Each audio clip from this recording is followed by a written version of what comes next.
오늘 우리는 거의 한 달 만에 사도행전 강해로 다시 돌아왔습니다. 그동안 지난 세 번의 주일에 교회 창립 주일도 있었고 또 로잔대회에 참여한 강사님들의 말씀을 듣다 보니 잠시 우리가 사도행전 강해를 이어갈 수가 없었습니다.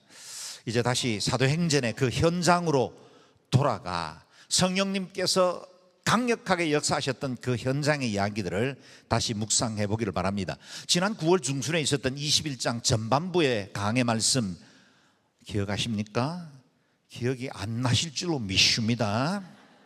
기억 다 하시면 안 돼요.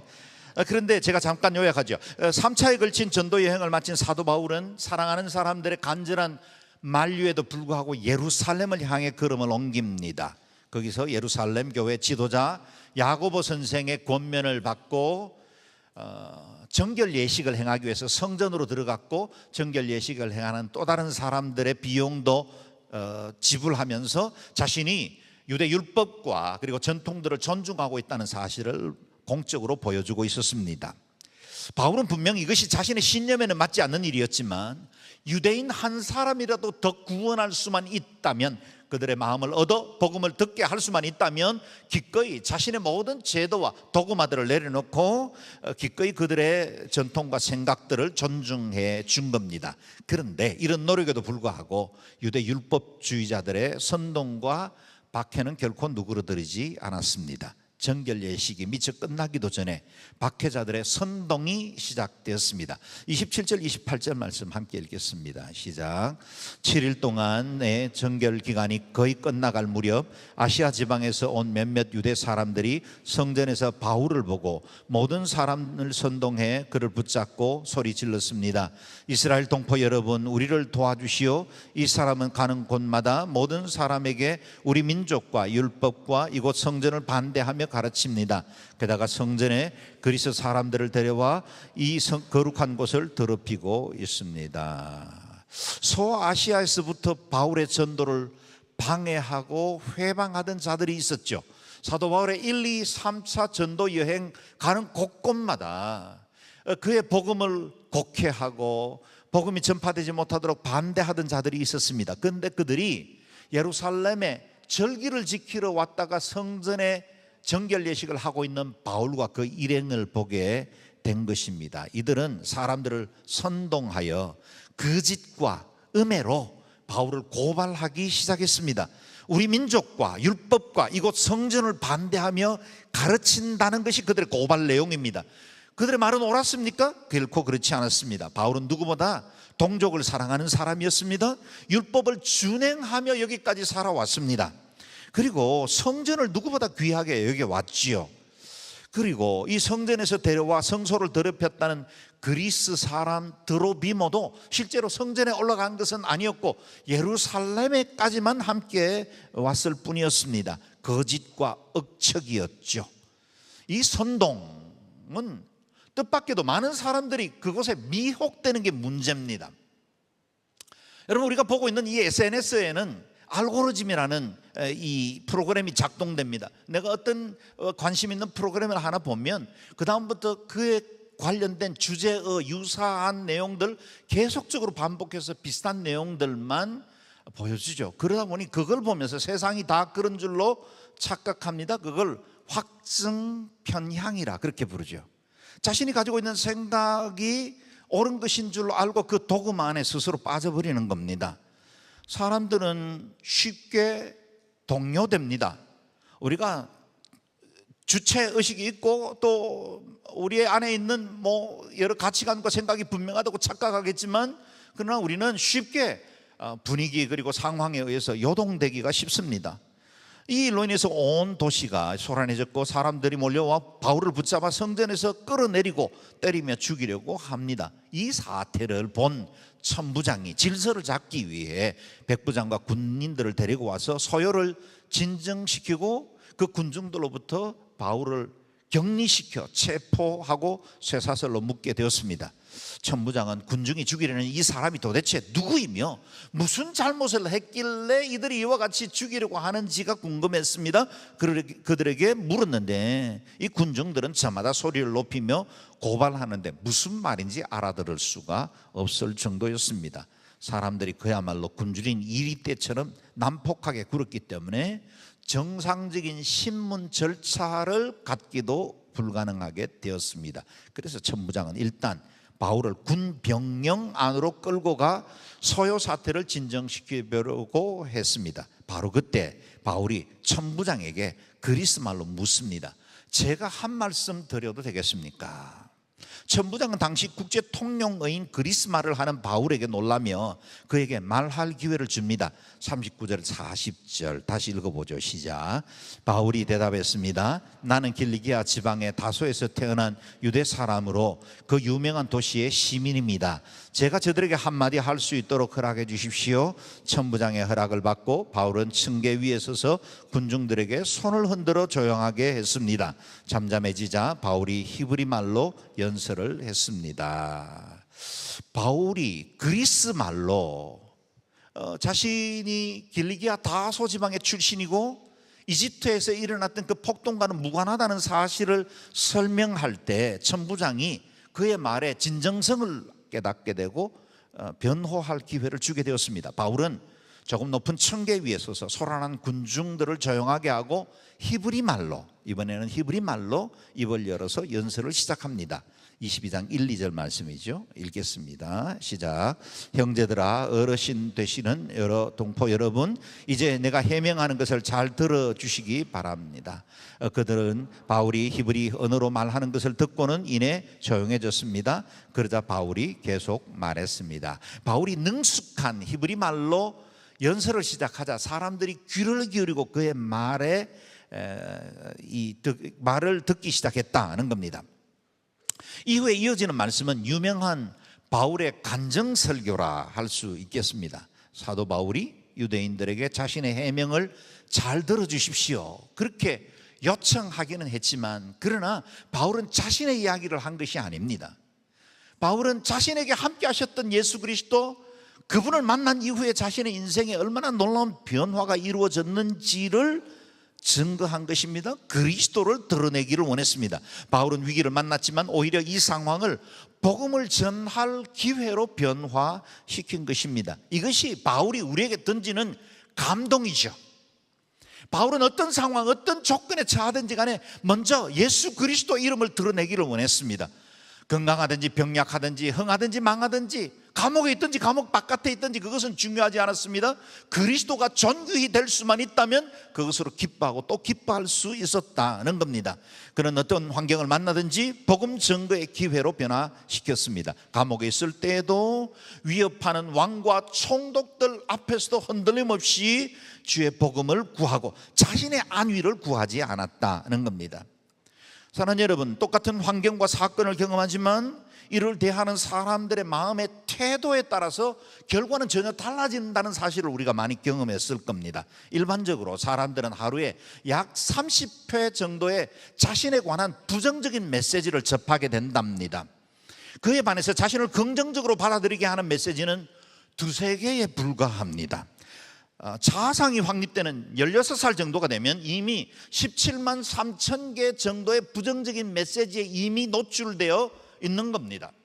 다시 말하면 우리의 자아상과 우리의 자신의 인생의 가치를 깨달아 알기도 전에 우리는 부정적인 메시지에 노출되어서 우리 개인의 정체성이 일그러지기 쉬운 환경 가운데 살아가고 있다는 겁니다. 그러므로 우리가 하나님의 말씀 위에 바른 가치관을 갖지 않으면 어느새 우리의 마음을 빼앗고 무너뜨리려고 하는 존재들에 의해서 우리가 왜곡된 자아상을 가질 수밖에 없습니다. 그런 부정적인 인식이 우리 마음속에 자리 잡으면 정체성의 혼란을 겪기도 하고 인생이 늘 불안하고 두렵습니다. 미래에 내가 당할 일들에 대해서 긍정이 아니라 늘 부정적인 염려를 하게 된다는 겁니다. 지금 누리고 있는 행복, 지금 모든 것들이 잘 되고 있고 평안한데 그 평안이 언제 갈까, 그것까지 두려워한다는 거예요. 우리의 마음은 근본적으로 어둠에 더 친화력을 가지고 있습니다. 그러면 우리를 의의 빛 가운데로 노출시키고 주님의 말씀으로 우리 자신을 바로 세워나가지 않으면 언제든지 우리는 부정적인 것으로 기울어지기가 쉽다는 겁니다. 그러므로 믿음의 사람들은 하나님의 말씀대로 늘 긍정을 말할 수 있어야 합니다. 또 하나님의 자녀로서의 건강한 자아상을 가져야만 이 같은 위기나 어려움 중에 우리가 언제나 믿음의 길을 걸어갈 수가 있습니다. 보십시오. 바울은 자신을 반대하고 제거하려는 사람들에 둘러싸여 있었고 자신의 목숨이 경각에 있을 만큼 어려운 상황이었지만 그는 자기의 안위를 걱정하지 않고 오히려 하나님의 복음, 예수 그리스도의 그 십자가의 그 공로와 그 구원을 증거하는 일에 온통 마음을 쏟고 있습니다. 그의 마음속은 오로지 그리스도로 인해서 만들어진 새로운 자아상을 가지고 있었다는 겁니다. 군중의 선동에 흔들리지 않고 자신의 삶 속에 일하신 하나님의 그 은혜, 그 감동을 증거하기로 결정한 것입니다. 사랑하는 여러분, 여러분을 위협하고 있는 부정적인 언어는 무엇입니까? 무엇이 여러분의 권위자를 통해서 주어졌던 그 언어에 여러분을 묶고 있습니까? 누가 여러분을 과소평가하고 있습니까? 무엇 때문에 여러분이 흔들리고 혼돈에 빠집니까? 누가 여러분의 미래를 두렵고 불안하게 만들어가고 있습니까? 누가 해봐야 안 될 거라고 그렇게 야단스럽게 살지 말라고 누가 여러분을 미혹하고 있습니까? 사랑하는 여러분, 하나님께서 여러분의 전능하신 주로 여러분과 함께 하시는 줄로 믿으시기를 바랍니다. 하나님이 우리를 얼마나 사랑하시는지 독생성자 예수 그리스도를 우리를 위해 내어주시기까지 사랑하셨어요. 이 세상에는 80억의 인구가 있기 때문에 주님이 우리를 위해서 십자가에 못 박혀 돌아가신 것이 아니라 이 세상에 저와 여러분 단 한 사람만 존재한다 할지라도 만약 그리스도의 십자가가 필요하고 그 구원이 이루어져야 한다면 주님은 우리를 위해 기꺼이 내려오셨을 겁니다. 여러분, 한 사람 한 사람이 얼마나 소중한 사람이고 귀한 사람입니까? 우리는 아들 예수 그리스도를 지불하시기까지, 그래서 다시 값주고 피로 값주고 사신 존재들입니다. 여러분, 우리 각 개인이 얼마나 귀하고 아름다운 존재입니까? 두려워하지 마십시오. 전능하신 하나님의 손이 여러분과 함께 하실 줄로 믿습니다. 주님 말씀하시죠. 세상에서는 너희가 환난을 받겠지만, 고난을 당하겠지만, 그러나 담대하라, 내가 세상을 이미 이겼다. 세상을 이기신 그 주님이 우리에게 승리를 보증하고 있습니다. 그 주님만 굳게 붙들면 승리할 수 있습니다. 여러분에게 도전합니다. 여러분을 부정하게 만드는 그 모든 군중들을 향해 몸을 돌이켜 맞서십시오. 그리고 담대히 말하십시오. 생명의 언어를 끄집어내십시오. 여러분과 저를 위해서 구원해 주셨고 하나님의 자녀 삼아 주셨으며 영원한 천국을 예비하셨고 우리의 인생을 보증하시고 세상 끝날까지 너희와 항상 함께 하겠다고 약속하신 그 주님의 말씀이 여러분의 정체성이 되고 생명이 되고 능력이 되고 담대함이 될 수 있기를 주의 이름으로 축원합니다. 바울이 증거한 삶의 변화는 무엇입니까? 예수님을 만나기 전에 인생과 그 이후의 삶이 얼마나 달라졌는지 자신의 인생 가운데 일하신 그 하나님을 드러내고 싶었던 겁니다. 먼저 과거를 회고하고 있죠. 3절에서 5절까지 읽어봅니다. 시작. 나는 길리기아 지방의 다소에서 태어난 유대 사람이지만 이 도시에서 자랐습니다. 나는 가말리엘의 지도 가운데 우리 조상들의 율법으로 엄격한 훈련을 받았고 오늘 여기 모인 여러분 못지않게 하나님께 대한 열심이 있었습니다. 그래서 나는 이 도를 따르는 사람들을 죽이기까지 핍박하며 남녀를 가리지 않고 모두 잡아다가 감옥에 집어넣었습니다. 그것은 대제사장과 모든 공회원들이 증언할 수 있을 것입니다. 나는 심지어 그들로부터 다메섹에 있는 형제들에게 보낼 공문을 얻어냈고 그곳에 있는 신자들을 붙잡아 예루살렘으로 데려와 처벌받게 하려고 다메섹으로 떠났습니다. 아멘. 그리스도를 만나기 이전에 바울의 삶을 정리해 보십시오. 그는 유대인이었지만 지금의 튀르키예, 터키 남부 지방에 있는 해안 지역 길리기아 다소에서 출생하고 자라납니다. 성장에서는 유대 율법의 특심한 열심을 가지고 예루살렘으로 올라와 당시에 누구나 알만한 가말리엘이라는 랍비의 교육을 받으면서 율법과 전통에 충실한 삶을 살아왔습니다. 자신이 믿고 있는 바가 얼마나 중요했던지 유대교의 이단자로 여기지던 당시에 그리스도인들을 핍박하고 교회를 잔해하는 일에 그 누구보다 앞장섰습니다. 사울은 복음을 전하던 스데반을 죽이는데도 앞장섰죠. 나사렛 예수를 따르는 무리들을 없애는 것이 자신의 소명인 줄로 알고 미친 듯이 이 일을 위해서 헌신하고 있었습니다. 바울이 갈라디아서에서 회고한 것을 보면 그가 얼마나 큰 열심을 가졌는지를 알 수 있습니다. 갈라디아서 1장 13절 14절 말씀인데요, 같이 읽어보겠습니다. 시작. 내가 전에 유대교에 있을 때 한 행위에 관해 여러분이 이미 들었을 것입니다. 나는 하나님의 교회를 몹시 핍박했고 파괴하려고 했습니다. 나는 내 동족 가운데 나와 나이가 같은 또래의 많은 사람들보다 유대교를 믿는데 앞장섰으며 내 조상들의 전통에 대해서도 매우 열성적이었습니다. 아멘. 바울은 유대 율법을 지키는 일에는 그 누구에게도 뒤지지 않을 만큼 그야말로 열심을 가지고 유대교를 지키고 그 전통들을 세워나가려고 애를 썼습니다. 다메섹까지 가게 된 것도, 이와 같은 박해의 길을 나선 것도 그의 안에 있는 이 율법에 대한 특별한 열심 때문이었습니다.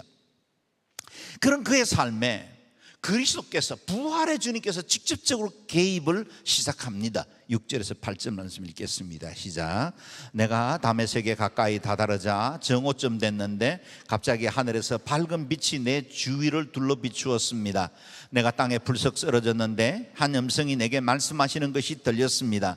사울아 사울아 네가 왜 나를 핍박하느냐? 내가 물었습니다. 주여 당신은 누구십니까? 그분이 내게 대답하셨습니다. 나는 네가 핍박하는 나사렛 예수다. 아멘. 예루살렘에서 다메섹까지는 240km 정도의 거리가 됩니다. 당시로서는 며칠이 걸려야 이동할 수 있는 먼 지역이었죠. 그날도 아침 일찍 길을 나서 걸음을 재촉했을 것이고, 저만치 다메섹 도성이 멀리 보일 즈음 가까이 왔을 때, 그때가 정오쯤 되었답니다. 아마도 마음을 다시 다잡으며 체포 작전을 구상하고 있었겠죠. 바로 그때 하늘에서 밝은 빛이 사울에게 비추어 내렸습니다.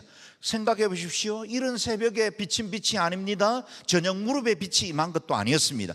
중동 지역의 정오의 햇빛, 엄청나게 뜨겁고 엄청나게 밝습니다.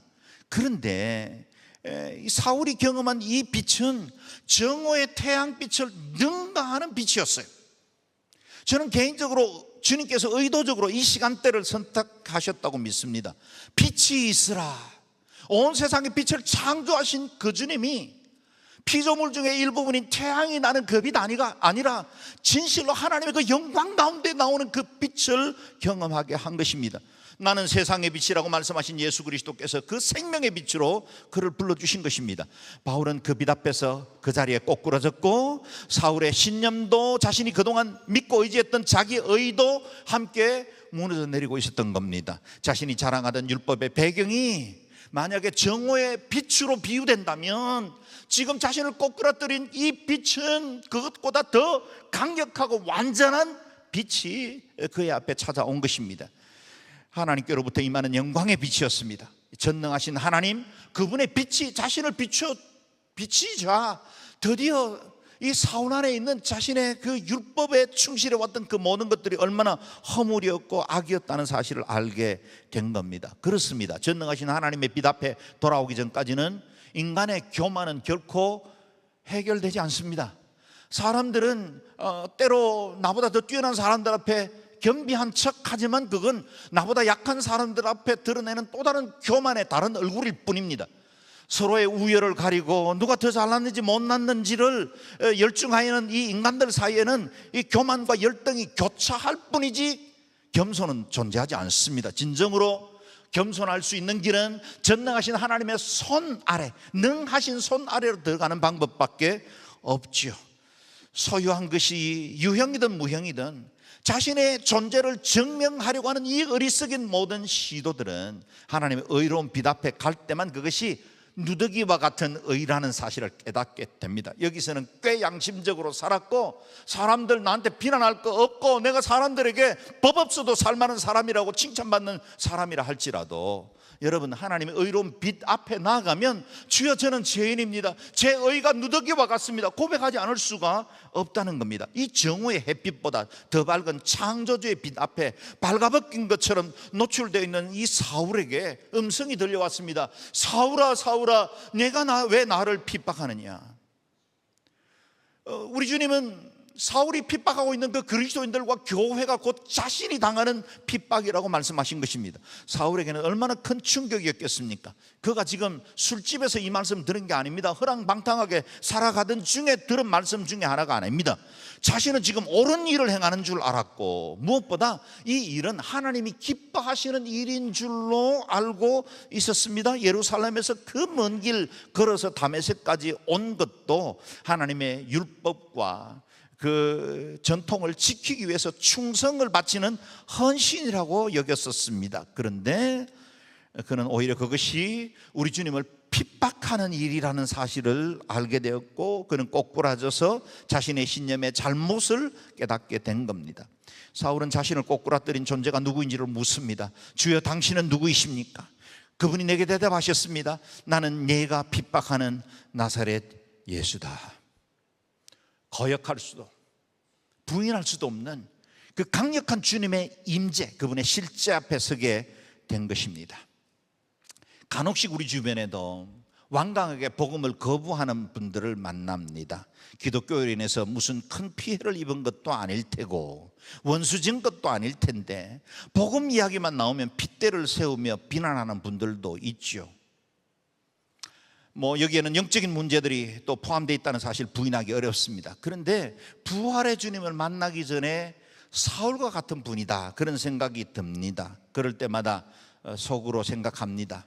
하나님께서 좀 세게 만나야 되는 분이시구나. 직접 손대시면 고생 많이 하실 텐데. 여러분, 그런 염려가 들 만큼 너무 완강하게 반대하는 분들 중에도 그리스도께로 돌아와 신실한 주의 제자가 되는 분들이 얼마든지 많습니다. 여러분, 꼬꾸라져서 예수 믿는 것보다 제 발로 기쁨과 감사로 주님께 나오는 게 복인 줄로 아시기를 바랍니다. 사랑하는 여러분, 사울처럼 극적으로 예수를 만나는 것도 복이지만 믿는 가정에서 태어나서 일평생 신앙 공동체 안에서 성장했고, 또 어떤 사람의 전도를 받고 교회를 나왔는데 큰 거부감 없이 신앙생활을 시작할 수 있었다면 여러분 진실로 복받은 사람인 줄로 믿으시기 바랍니다. 9절 말씀을 읽어보겠습니다. 시작. 나와 함께 있는 사람들은 빛은 보았지만 내게 말씀하시는 분의 음성은 알아듣지 못했습니다. 다메섹에 빛이 임했을 때 사울과 함께하는 모든 사람들이 그 강력한 빛을 함께 보기는 했습니다. 그런데 사울에게 들려졌던 주님의 음성은 그들은 들었지만 깨닫지 못한 거예요. 마치 큰 우려와 같은 소리와 같고 무슨 큰 소리가 들리긴 했는데 그게 무슨 말인지 알아듣지 못한 겁니다. 사울은 자신이 열심을 품고 달리던 그 모든 길이 잘못된 방향으로 가고 있었다는 것을 깨닫게 됩니다. 여러분에게 묻습니다. 여러분이 숨 가쁘게 달리는 그 길 제대로 달리고 계십니까? 아니면 방향은 맞게 가고 계십니까? 여러분, 잠시 멈추어서서 내가 살아가고 있는 이 인생, 내가 지금 다름질하는 이 길이 제대로 가고 있는지를 돌아볼 수 있게 되기를 바랍니다. 나는 행복인 줄 알았습니다. 이렇게 살아야 진정으로 내 인생을 가치 있고 즐겁게 하는 것이라고 생각을 했는데 혹 주님으로부터는 오히려 더 멀어진 길을 가고 있지는 않는가 돌아보자는 겁니다. 다메섹에 부활의 주님을 만난 사울처럼 혹 우리의 걸음에서 잠시 멈춰서서 다시 돌아보고 우리의 길과 방향을 점검해야 될 시간은 아닌가 하는 겁니다. 히브리어의 광야를 뜻하는 말은 예시몬, 또 아라바 같은 단어들이 있지만 가장 많이 쓰여지는 단어는 미드바르입니다. 성경에 270회나 사용되어질 만큼 가장 많이 사용하는 단어지요. 그런데 이 미드바르가 갖는 의미가 남다릅니다. 히브리어의 말씀을 의미하는 단어가 다바르입니다. 복수는 드바림이죠. 그래서 하나님의 말씀 다바르가 있는 곳이 광야 미드바라입니다. 광야에 서면 하나님의 말씀이 들립니다. 평소에 듣지 못하던 세미한 소리도 광야에 머물면 비로소 듣게 됩니다. 그동안 너무 바빴습니다. 내 삶과 내 환경을 둘러싸고 있는 것들이 너무 나를 압박해 왔기 때문에 미처 들어야 할 그 하나님의 말씀 제대로 듣지 못한 채로 살아오던 자에게 때로는 하나님이 우리를 광야로 내모시기도 하지요. 그래서 광야에서 단독자로 하나님 앞에 서는 시간을 만들기도 합니다. 광야 같은 시간을 만나야 마음이 단순해지고 낮아져서 귀가 예민해지기 때문이죠. 그 때문에 예언자들은 하나님의 말씀을 들을 때 광야에 머물렀습니다. 예수님께서도 공생애를 시작하기 전 40일 동안 광야에 머무시며 하나님의 음성 그리고 비전 사명을 새롭게 하는 시간을 가졌습니다. 저는 목사로서 우리 성도들의 삶에 여러분이 일평생 광야 같은 시간이 없기를 바라지만, 형통하고 복되기를 바라지만, 그러나 여러분 혹 광야를 만났거든, 인생이 광야 없이 여기까지 거쳐온 사람이 몇 명이나 되겠습니까? 그런데 여러분 혹 광야를 만났거든 낙심하거나 좌절하지 마십시오. 그 시간이 하나님을 가장 밀도 있게 만날 수 있는 시간이라는 사실입니다. 이전에는 내가 세상의 소리에 귀를 기울였고 세상의 선동에 흔들리며 살았습니다.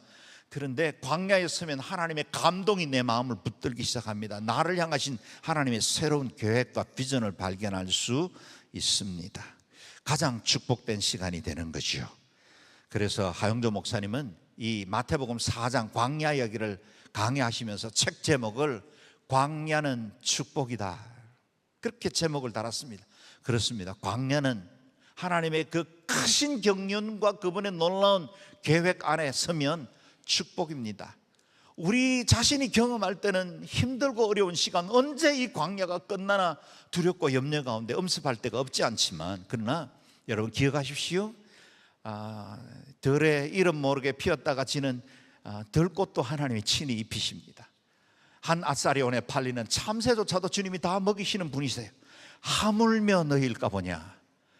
저와 여러분을 사랑하시는 그 하나님이 우리의 인생을 책임지시고 가장 좋은 길로 인도해 주실 줄로 믿습니다. 그 광야도 우리에게 복이 되게 하시는 그 하나님, 그분은 좋으신 하나님이신 줄로 믿습니다. 살기등등하여 다메섹을 향하던 사울의 종교적 신념과 자기의가 무너졌을 때 비로소 주님의 음성이 임한 것처럼 우리가 내 높아진 이성과 허영과 고집이 무너질 때 하나님께서 다시 내 삶을 빚어 그리스도의 거룩한 형상으로 세워간다는 것입니다.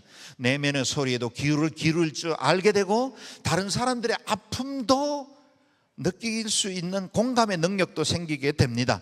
내게 가장 가까운 사람, 곁에 있어서 내게는 너무나 소중한 사람인데 그분이 얼마나 내게 중요한 사람인지 알지 못하다가 어느 날 내가 광야에 가면 비로소 그가 얼마나 내게 중요한 사람이었고 내게 소중한 사람이었는지를 깨닫게 되는 경우들이 많지요. 기억하십시오. 광야는 하나님의 강력한 임재를 경험할 수 있는 지성소입니다. 그래서 광야라는 말에는 지성소라는 의미도 담겨 있습니다. 여러분이 여러분의 인생을 새롭게 빚으시는 하나님의 수술대 위에 그 광야를 삼아 그 수술대 위에 누우십시오. 하나님의 정교하시고 완전하신 그 손이 새 창조를 이루고 여러분을 더 온전함으로 빚어 가실 겁니다. 인내하십시오. 소망 가운데 주님 바라보실 수 있게 되기를 바랍니다.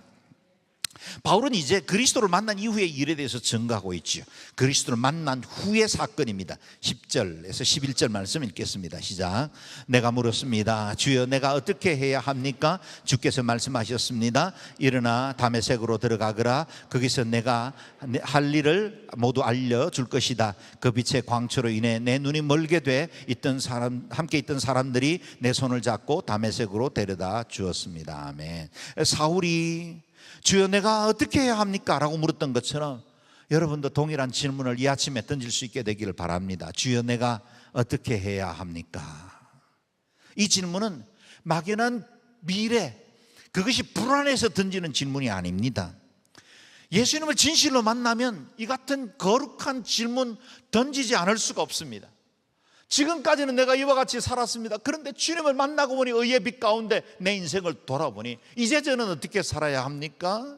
제가 무엇을 해야 진실로 하나님 기뻐하시는 삶을 살 수 있을까요?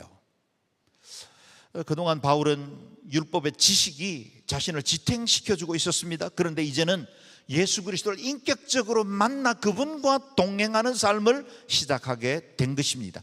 자신의 신념을 따라 살아가던 그 길에서 이제는 부르심을 따라 살아가는 인생이 되었습니다.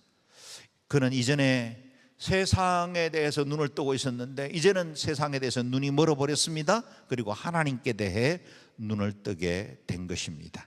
하나님은 눈이 멀어버린 이 사울을 위해 아나니아라는 경건한 한 사람을 준비시켜 두셨습니다. 14절 16절 같이 읽겠습니다. 시작.